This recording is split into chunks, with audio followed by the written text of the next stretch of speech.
and thank you for adding a stop. Thanks so much. Yeah,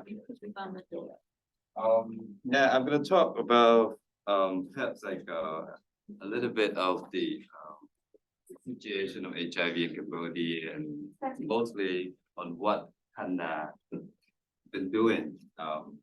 KHANA stands for Combined HIV/AIDS NGO Alliance.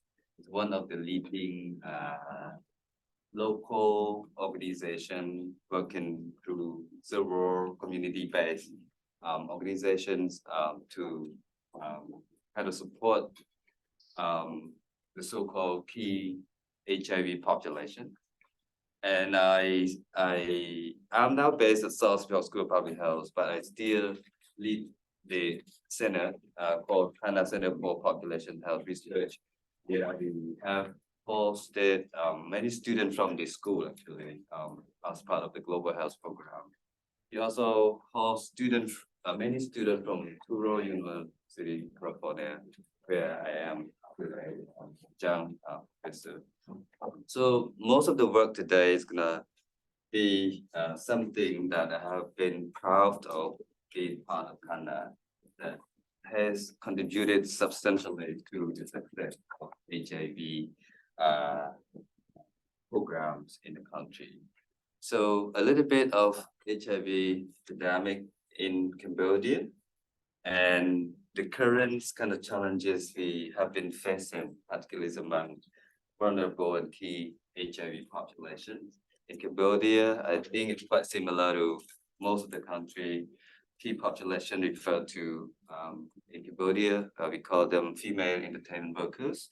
In most of the country, we call them female sex workers. They are very close, but just a little bit different in terms of context and nature of their work. MSMs, trans women, people who use and inject drugs. These are all the key focus of the current program because of the high prevalence of HIV among these population. I would talk briefly about what we have done in the past 10 years that I believe have contributed to the success of the control, prevention and control, and kind of care provision to those people infected and affected by HIV. That include a few large-scale recent and ongoing project where I have been part of, and I would conclude where Cambodia is now in terms of HIV. So here's the most recent data in terms of HIV prevalence. We have been successfully to bring down the prevalence from about 2-3% some 25 years ago to 0.5, 0.6%. But the prevalence among these key population is still high and keep on the uptrend. You know, like these female entertainment workers, still about 5%. MSM 10%, people who use drug about 6%, transgender women 9.6%, and these MSM and transgender women populations are still among the most kind of vulnerable and in terms of HIV infection, and also access to HIV services are still problematic among these populations. And more importantly, although the population is quite small in the country, but the prevalence of HIV is among people who inject drugs and it's pretty high, and their access to services, including prevention, screening, and treatment services are still among the worst out of these key populations. So I'm going to talk briefly about what we have done to address these issues. So here's just a kind of overall pictures, the contributions of new HIV infections. You can see we're done quite well in terms of controlling HIV, new HIV infections among women, but among men still not very successful. You could see some 70% of the new infections still among men that also include MSM. And here's the figures that you can tell. MSM contributes to about almost half, almost 50% of the total new HIV infection in 2020. So here's the trends. Again, you can see we have observed about 70% of new HIV infections among women, but only 70% among men. So we're gonna do a lot more among men than women. Cambodia is one of the most successful countries in terms of screening and access to care and treatment among people living with HIV. And in 2010, around 2010, 2011, it was one out of the only 4 countries in the world that could reach the close to 90 target. But we still have to work more to reach the 95 target. So these are the 2 projects that we believe have contributed substantially to the success. Both are implemented by KHANA and funded by USA. The first one, both this 5-year project, both are 5-year projects, and the first one is runs between 2009 to 2015, and then the other one started in 2012 through 2018. So combining these 2 projects, KHANA covered almost everywhere in the country. You could see in the purple colors. Only these small 2 provinces that were not included, and it was implemented by other organizations. But KHANA, those days, were not the implementer, but it's more like technical supporters, financial supporters. We receive funding from different funding agency, development partner like USA and others. And then we work through a network of about 40 NGOs across the countries. And these NGOs are called community-based implementing partners, those who are smaller NGOs. And once we work with students, usually the student can choose to be based at KHANA headquarters, or they can choose to work with these smaller NGOs in the community. Through these 2 projects, we kind of innovated 10 innovative HIV intervention that include, the use of technologies for screening key population, on-site marketing of condoms and lube for high-risk group, developing approaches to deliver social and behavioral change communication, implementing sexual and reproductive health and HIV integrated programs. We also have M-Health among key population. I will talk brief a little bit more about this as well. Risk tracing snowball, integration of HPV and HIV testing and treatment, positive prevention, integrated. We have conducted quite a number of surveys, including population size estimations, and also integrated behavioral and biological surveys. I led quite a few, 3 or 4 of these in the past, in 2015, between 2015 to 2019, and these are usually implemented by the National HIV/AIDS program in the country. And this, we also have the unique identifier code, but this was one of the least kind of successful approach. So through these two project innovations, we develop a kind of branded programs for different key population.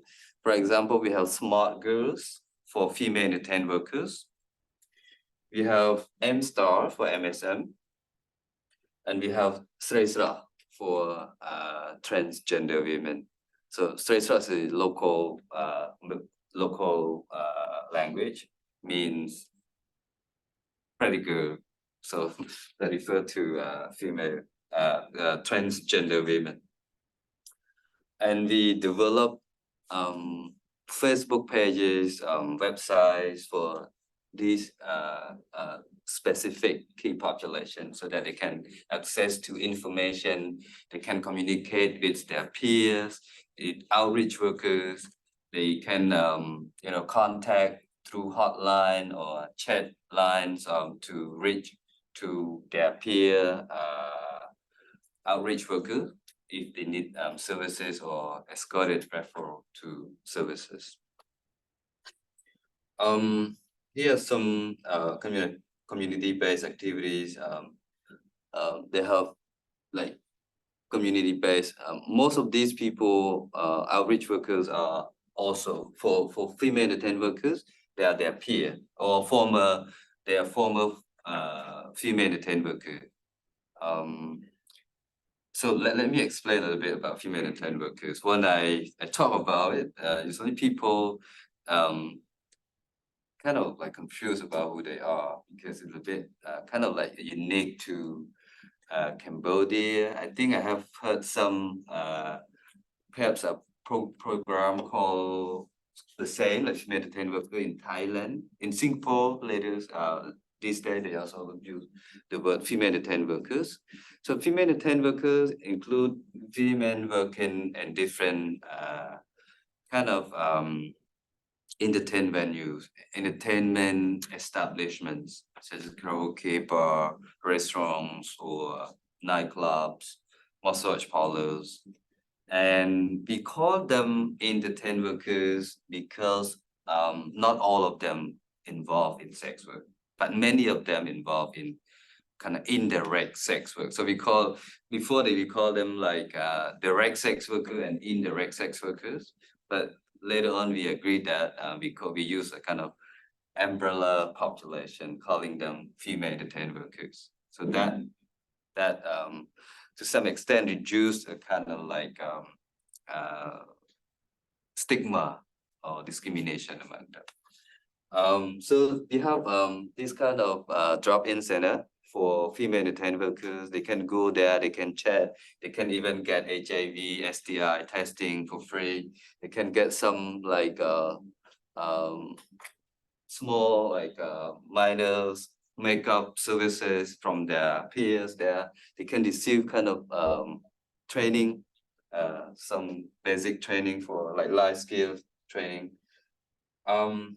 So for MSM, they also have their peer in the community where they can reach to MSM in the community with counseling services and HIV and STI services. They may also refer their clients to services. This is also a form of like a drop-in center, mostly for people who use drugs.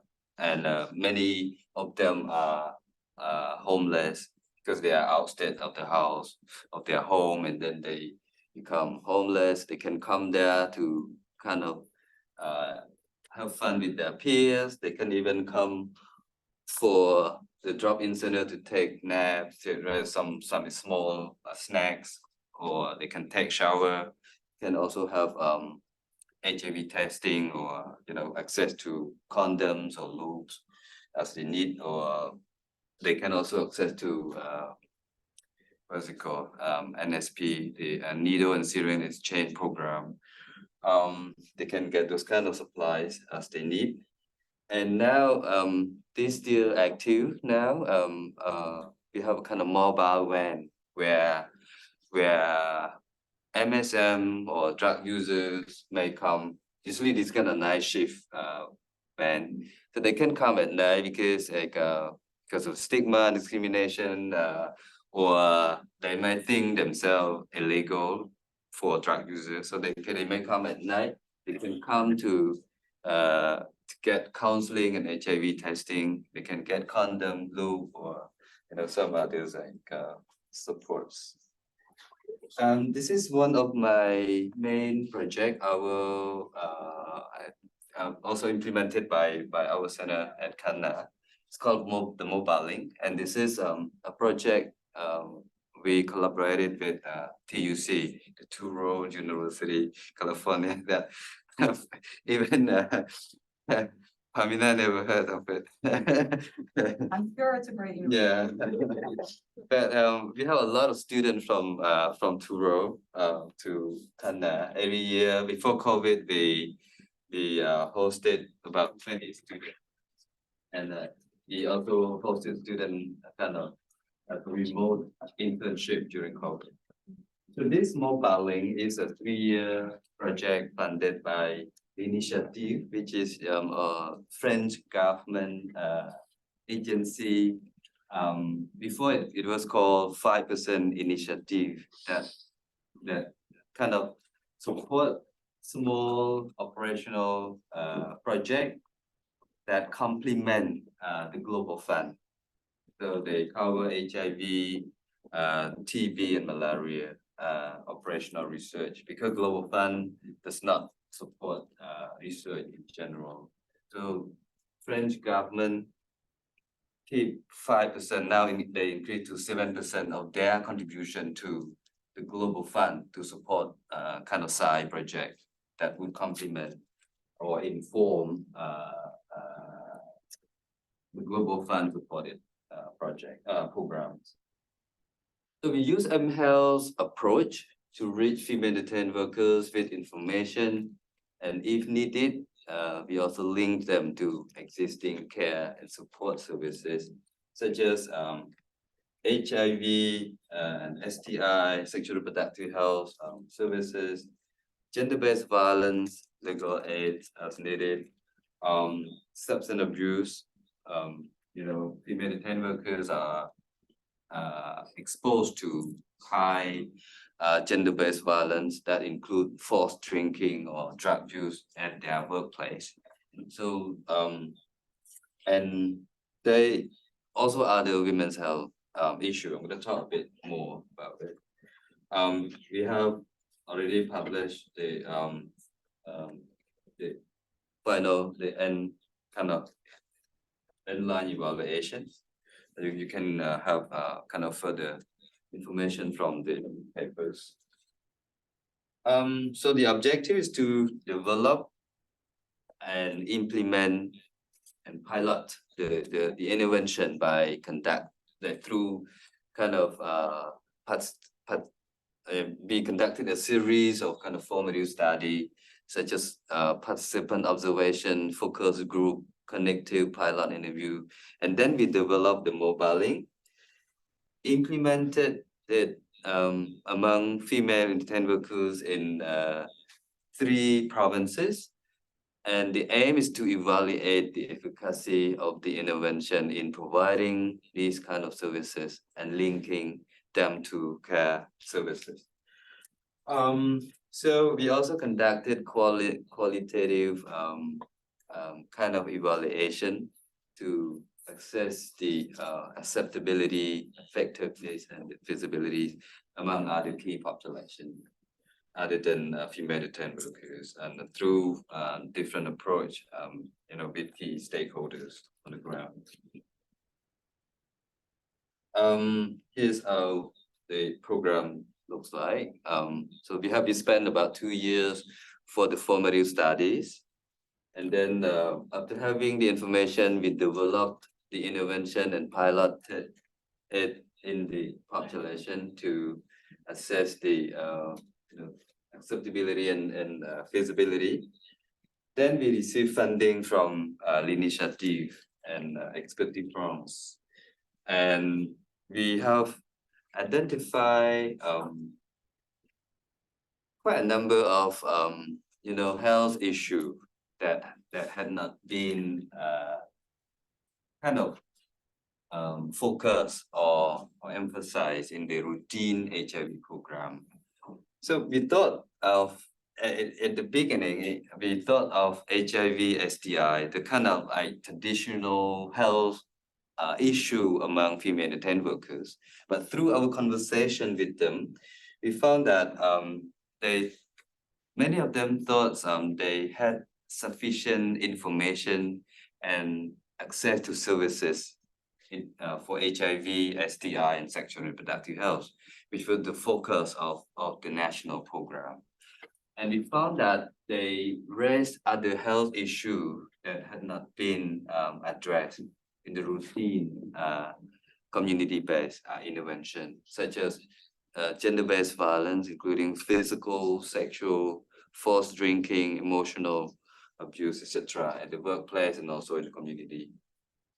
And other health issue that we did not hear much before the formative study that include the health concern about consequences of heavy alcohol drinking, women's health problems other than HIV, STI, and sexual reproductive health, mental health and psychological well-being, unwanted pregnancy, and induced abortion. That's why we deviated a little bit from our original plan of focusing on HIV and STI to include all these kind of health issue as well.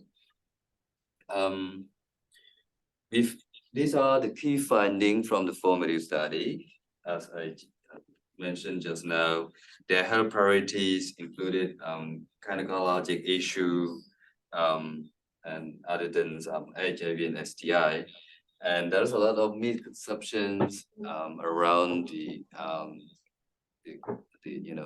contraception and STI transmission. They express the need to build trust, in between outreach workers and the community people, and so that they can access more to service linkages. There was also kind of the desire for more information and supportive intervention to address mental health issue that may stem from gender-based violence and perceived stigma and discrimination. So the intervention was quite simple, and it was more like a proof of concept.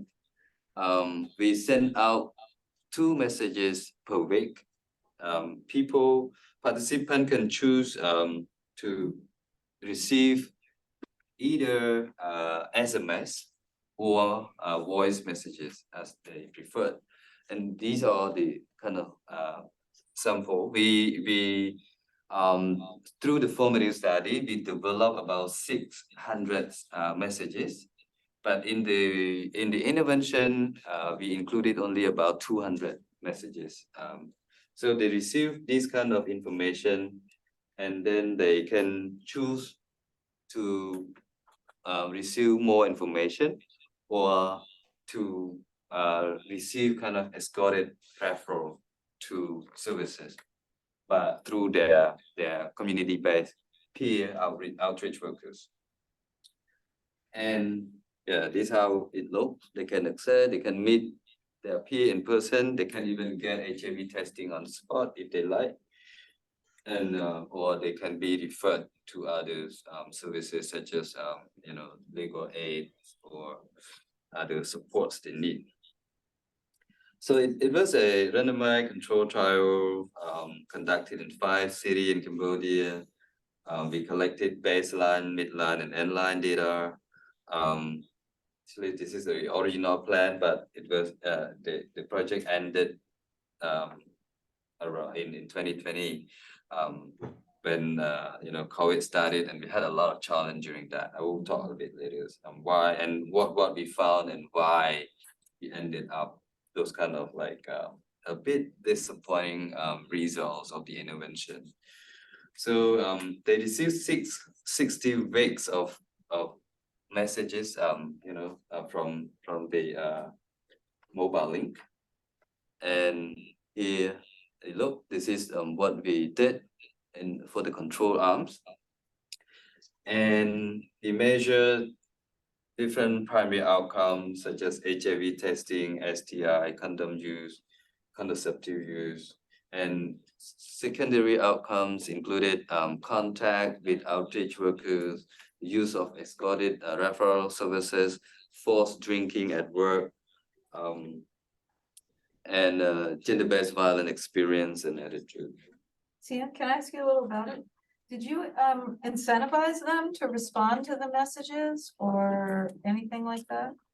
Yes, they can choose to either they can call outreach workers or ours kind of project staff also stand by to provide them like 24 hours information or linkages to care services. So they can choose to call or they can choose to let the staff or outreach worker call them.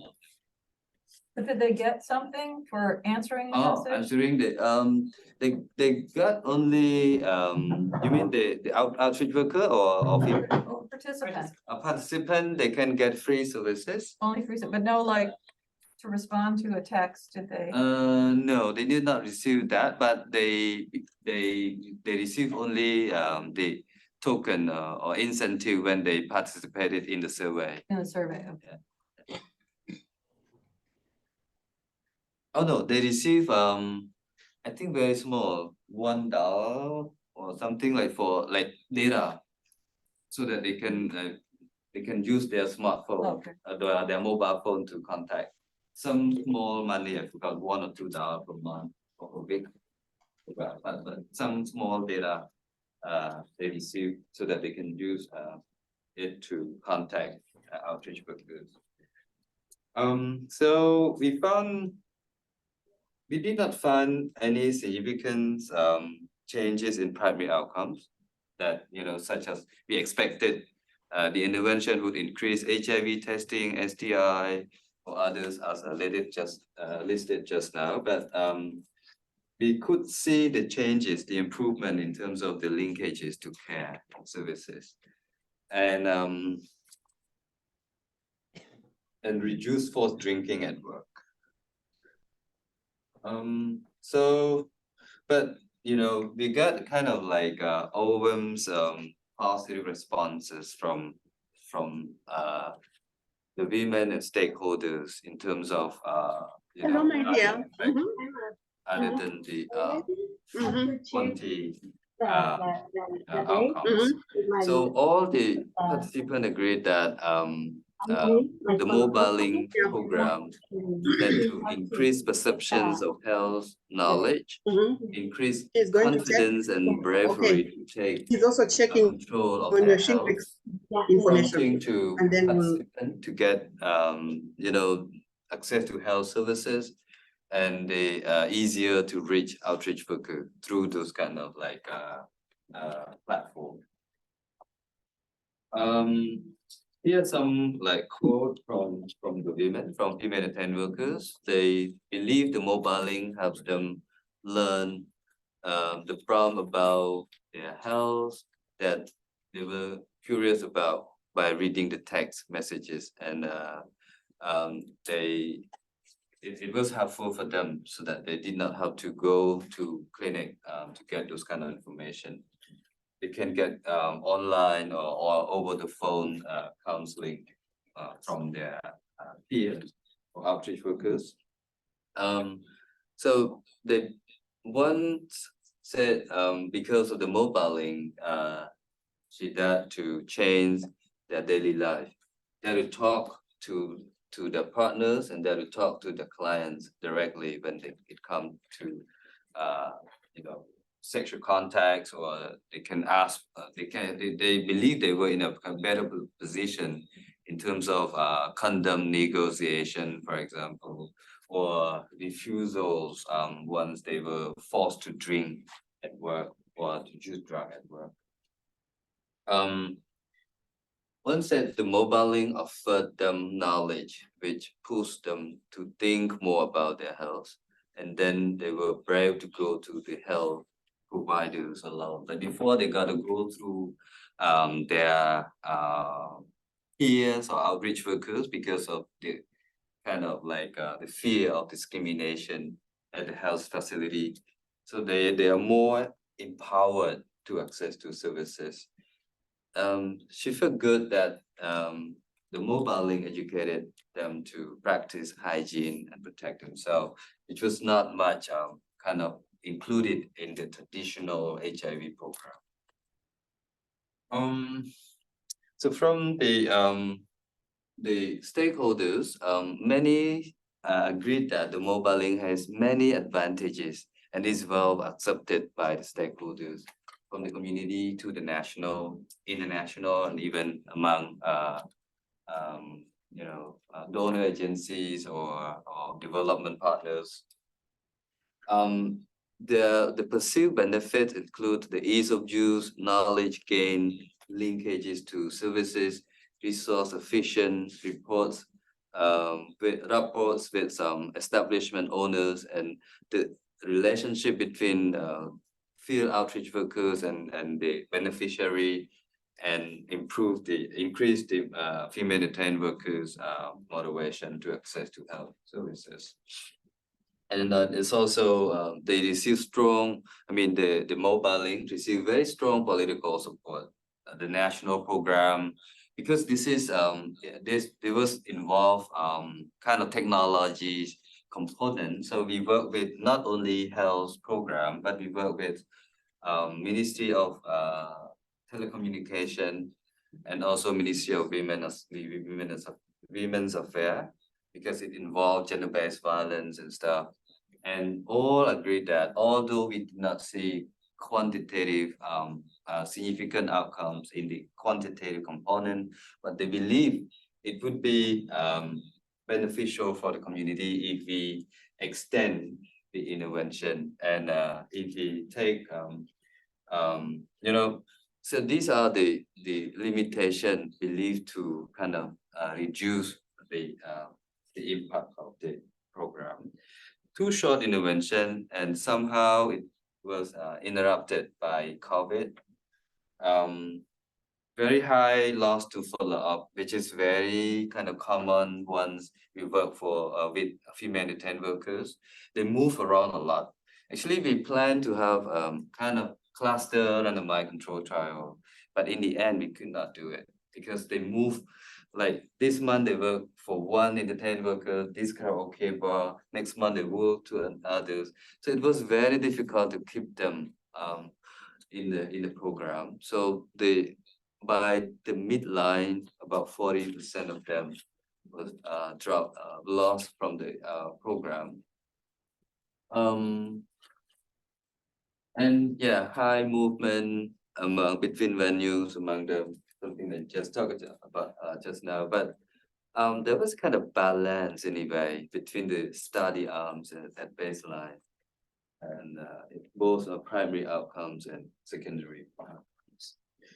So in conclusions, the mobile link could enhance traditional in-person outreach approaches by community health workers.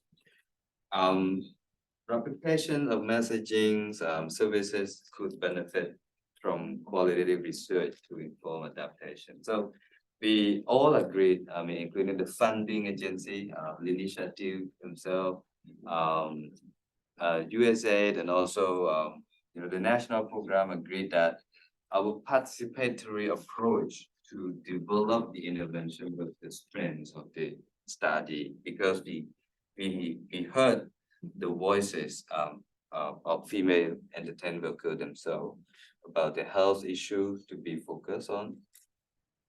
And there was a kind of significant successful linkages of those vulnerable women to outreach workers and escorted referrals that may lead to increased access to other services as well if we extend the intervention. And we agreed, like if we have a longer term messaging and prompts to community health workers linkages, that would have the potential to increase the access to services. that's why we could convince the national program. So we handed over the message bank we developed to the national HIV program and other stakeholders such as Ministry of Telecommunication, Ministry of Women's Affairs, so that they can use the material for their future program evaluation and intervention. We could even mobilize further resources for expanding the intervention among not only female detained workers, but also other key populations such as MSM and trans women as well. We are now pilot testing another similar model, but using a different platform because, you know, the mobile link was developed almost 10 years ago, and now WhatsApp chat or hotline calls become more popular. So we are now testing this kind of use, or Facebook Messenger. So female detained workers or MSM can have kind of different modes of communication, contacting the peer and for access to health services. So we got some commitment from the funding agency, particularly the initiative to extend and also expand the program to others key population. This is another intervention that also kind of like believed to have contributed to the success of HIV program in Cambodia. We just concluded it a few months ago. So this program is a facility-based and community-based RTT. It's a 4-year research project providing oral health education session for children living with HIV at the hospital, at HIV clinic, and also at the community through their guardians, parents, or caretakers. And we provide kind of like training to their caretakers that would supervise their daily oral care to their children, and the aim is to improve oral health that would, we believe in turn would improve the overall health of the children. And yeah, these are some of the activity. We found that the intervention could improve not only their overall health, but also their overall health indicators, such as, kind of reduce hospitalization, reduce illnesses, improve CD4 count, or, reduce viral loads among these children.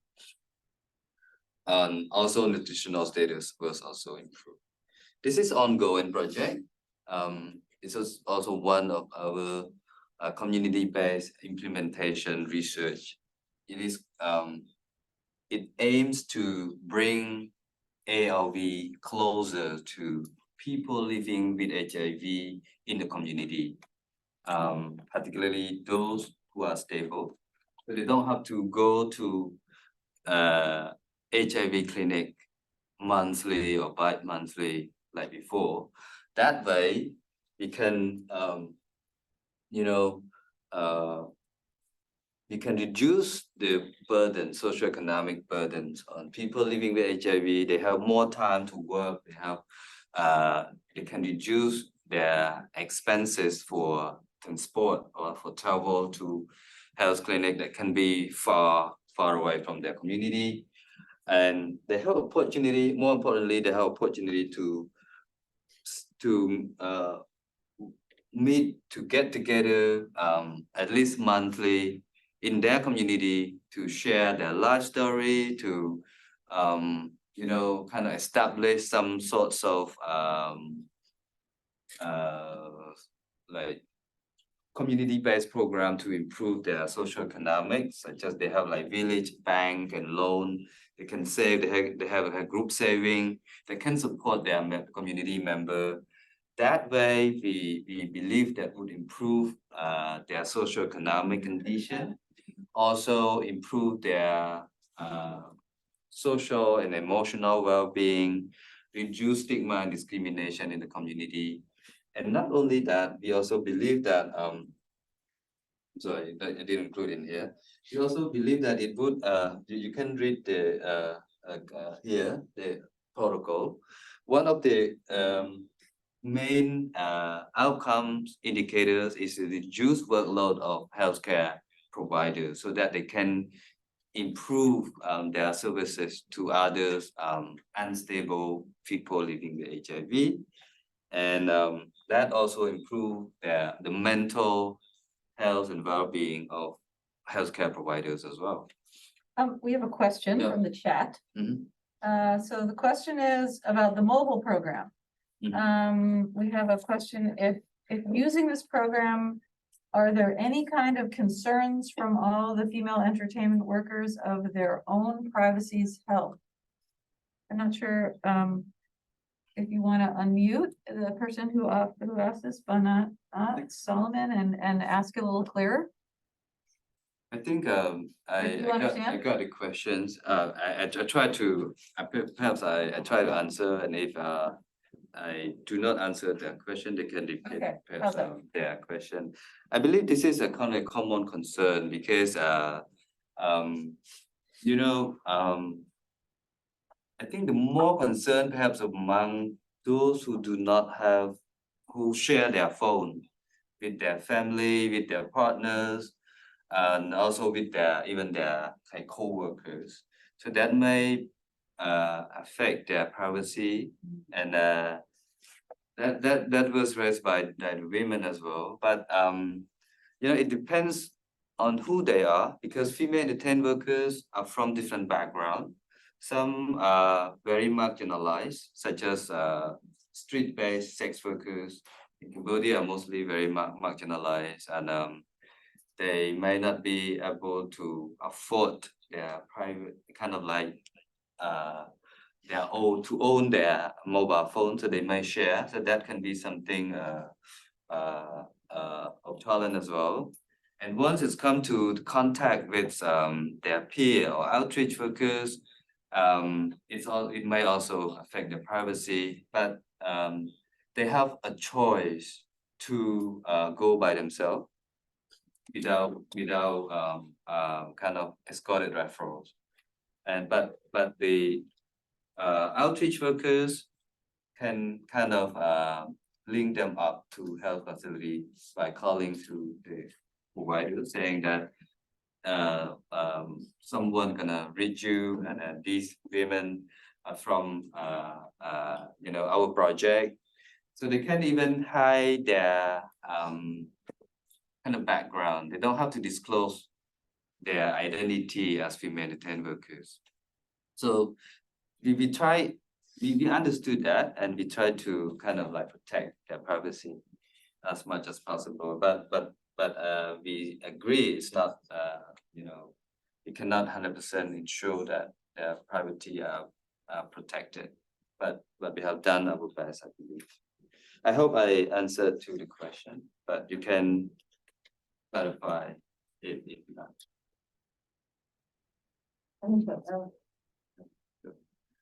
So this also the kind of extensions of the mobile link.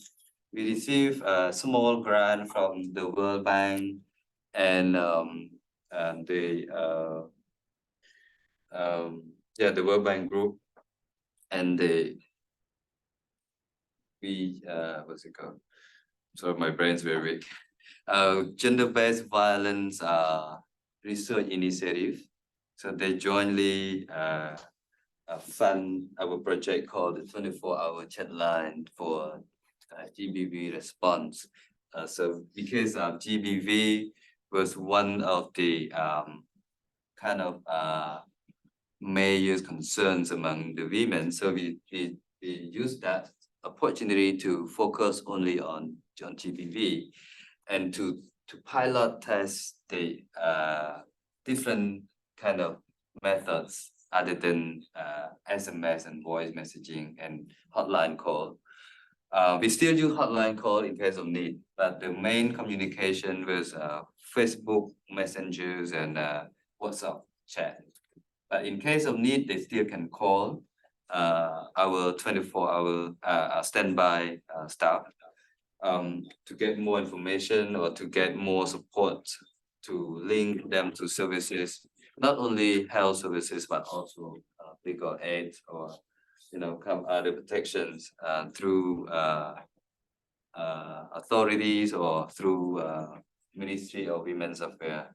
So that's something we are working on. But very small project that only 2 years project, and we did not have the opportunity to fully test the model, but only pilot within like a few months, 6-month intervention, and we evaluated only the acceptability, feasibility of the program. Still ongoing. So in conclusion, I will keep some time for Q&A. So I will try to conclude here. In general, we believe, and I think the UN agencies such as UNAIDS also agree that, and even kind of awarded Cambodia as one of the most successful countries in HIV program. But we believe we still have a lot to do, particularly once it's come to service provisions or including preventions, screening, and linkages to treatment and care services among key population I mentioned earlier. And we need innovative approaches to reach those sub-pockets of the key population, like even among female detained workers, they have subgroups. Like many could access to services easily. Those who work, for example, in the restaurants, they feel less kind of stigmatized, so they feel more comfortable to access the services through the community-based health workers or NGO clinics, government clinics. But there is still others, for example, freelance sex workers. That is still very difficult to reach out to them. Particularly in Cambodia, they call it high-end sex workers, like those who do not register themselves within any entertainment venue, but they jump in from one to another just to find their sex clients. So those are very difficult to reach population, and the traditional approach cannot reach them. These are the issues that remain that still require more attention, and still, I believe not only in Cambodia but in many countries, these health issues have not been part of the traditional HIV program, such as the comorbidities of HIV, including HPV, HCV, TB, STI, even NCD.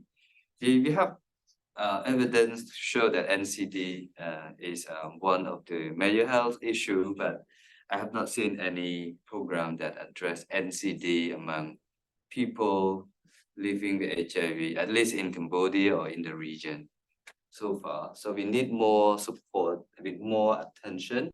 And similar to that, gender-based violence, stigma and discrimination, and that would link very closely to mental health and quality of life of this population, and that would in turn reduce or increase the risk of HIV infections, and again continue to contribute to the increase new HIV infection among this population. Legal barriers also particularly among people who use drugs in Cambodia. A few years ago, I reviewed kind of health policy in Cambodia, including the harm reduction program.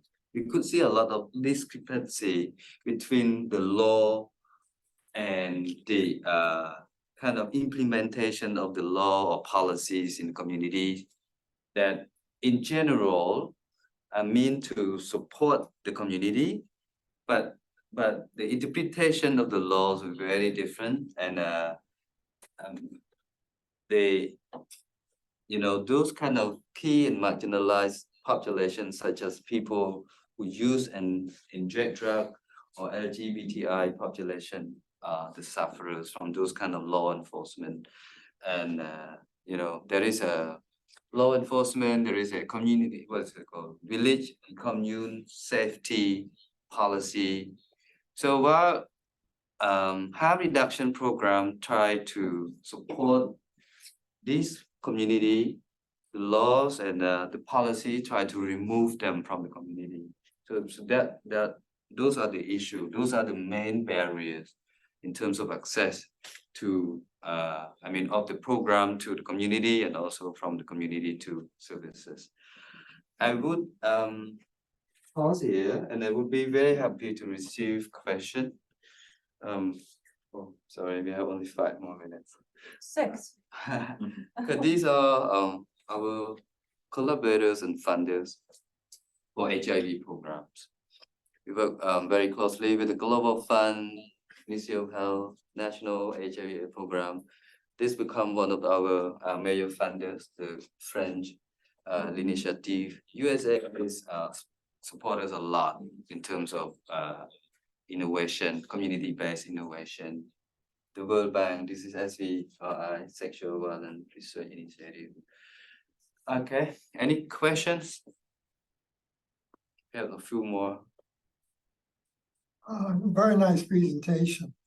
I wondered what the attitude and the uptake of PrEP and PEP have been in Cambodia, given their rather interesting history in terms of PrEP. That's very important questions, and we have done quite a bit on that.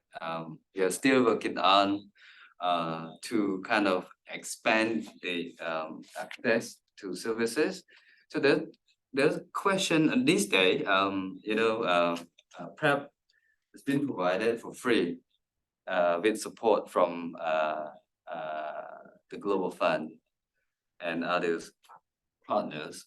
The acceptability is, in general, I conducted a study before the national program started implementing PrEP program, and we found out the acceptability very high if it is free.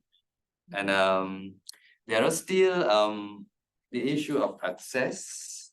So the question is whether we continue to provide PrEP for free. If not, how we can kind of subsidize the cost. So now it's still at the kind of like initial stage to understand the needs. Although we have proved that the acceptability is quite well, but acceptability and the kind of like adverse effects of PrEP, there has been studies showing that these are the kind of concern from the government or from some others like stakeholders. Once they rely too much on PrEP, they tend to reduce others protection, for example condoms, or so that these are the concern. But if I have to answer to your question directly, from my own research, we found acceptability very high. Among we included the study included female detained workers, MSM, trans women. I think only these 3 populations, and the acceptability was very high. We also published it 2 years ago. Any other question? Any other question from people on? There is a chat question. Yeah, go ahead. You want to read it? I asked a person they wanted to mute to ask. They can unmute that. Yeah. Okay, go ahead. Someone asked about the challenges that might present preventing from the accurate data collection. No, he keep going. He asked, or she asked another one on trust. Trust. You answered that one, I think, very well. Right. We can read it to you. This is the last one. Where are some of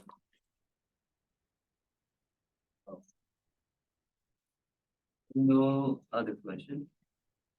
Yeah, I think you did a good job answering. Okay. So- People can, I believe I have left my, please, feel free to access to my slides, and I left my email there. Anyone who wanna get more information about this project, please feel free to email me.